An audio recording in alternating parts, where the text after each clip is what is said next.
ये prokaryotic bacteria का structure है, जिसमें हम प्रोकैरियोटिक बैक्टीरिया के डिफरेंट पार्ट्स को देख पा रहे हैं। बैक्टीरिया का जो सेल एनवेलोप होता है वो एक मल्टी लेयर्ड प्रोडक्शन से इनक्लोज्ड होता है।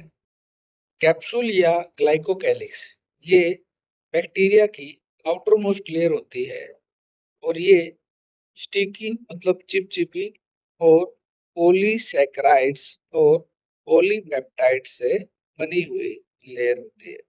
ग्लाइकोकैलिक्स या कैप्सूल यह बैक्टीरिया को सरफेस के साथ अडेयर होने में मतलब चिपकने में सहायता करता है और यह उसको डेजिकेट होने से भी बचाती है मतलब सूखने से भी बचाती है। और जो होस्ट सेल्स होती है उसका जो इम्यून सिस्टम है वो बैक्टीरिया की सेल्स को डैमेज कर सकता है, नष्ट कर सकता है।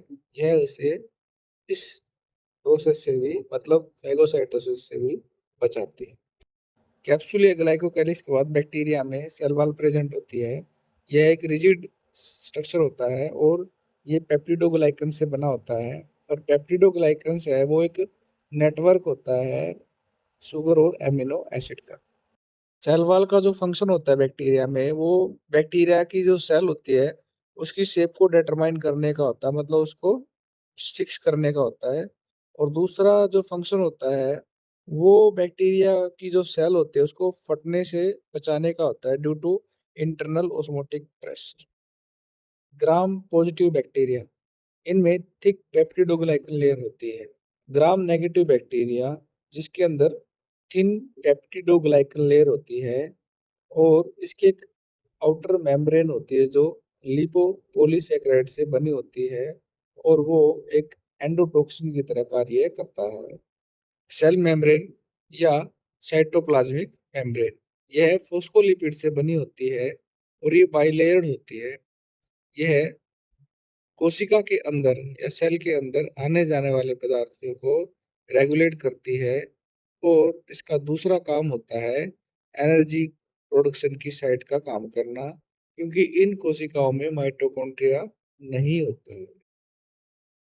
बैक्टीरियल सेल के अंदर साइटोप्लाज्म होता है जो जेल लाइक सब्सटेंस होता है और उसके अंदर न्यूक्लियोइड प्रेजेंट होता है। न्यूक्लियोइड की जो शेप होती है वो इरेगुलर होती है मतलब वो निश्चित नहीं होती है और यह एक सिंगल सर्कुलर क्रोमोसोम का बना होता है। इसके चारों कोई न्यूक्लियर मेम्ब्रेन नहीं होती। प्लास्मिड प्लास्मिड स्मॉल सर्कुलर और एक्स्ट्रा क्रोमोसोमल डीएनए होते हैं और एंटीबायोटिक रेजिस्टेंस के लिए इनमें एक्स्ट्रा या बोनस जीन अवेलेबल होते हैं। और जो प्लास्मिड होते हैं वो एक बैक्टीरियल सेल से दूसरी बैक्टीरियल सेल में ट्रांसफर हो सकते हैं। ये बैक्टीरियल सेल में उपस्थित राइबोसोम्स हैं, इनको 70s राइबोसोम भी कहते हैं। इसमें दो सब यूनिट होती हैं 30s और 50s। इनका जो साइज होता है वो यूकैरियोटिक जो सेल्स होती हैं उनमें जो राइबोसोम्स होते हैं उनसे छोटा होता है। राइबोसोम बैक्टीरियल सेल में प्रोटीन सिंथेसिस का कार्य करते हैं। ग्रैनुल्स ग्रैनुल्स बैक्टीरियल सेल के अंदर स्टोरेज का काम करते हैं। ये लिपिड्स, ग्लाइकोजन्स और फॉस्फेट आदि को स्टोर करते हैं। ये इसलिए स्टोर करते हैं ताकि यदि कभी भोजन ना मिले बैक्टीरिया को तो उस कंडीशन में ये सब उसके काम आ सके। एंडोस्पोर्स बैक्टीरिया में पाए जाने वाले हाईली रेजिस्टेंट और डोरमेंट स्ट्रक्चर्स हैं जो एक्सट्रीम हीट, रेडिएशंस और केमिकल स्ट्रेस को सहन कर सकते हैं और ये बेसिलस और क्लोस्ट्रिडियम जैसे बैक्टीरिया में पाए जाते हैं। बैक्टीरिया के अंदर मूवमेंट और इंटरेक्शन के लिए कुछ एक्सटर्नल अपेंडेजेस होती हैं जैसे फ्लैजिला।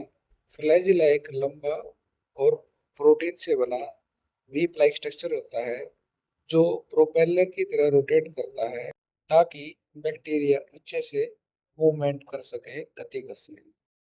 पिलाई और फिम्ब्रिए ये शॉर्ट हेयर लाइक फाइबर्स होते हैं जो बैक्टीरिया को सरफेस या होस्ट सेल के साथ जुड़ने में हेल्प करते हैं।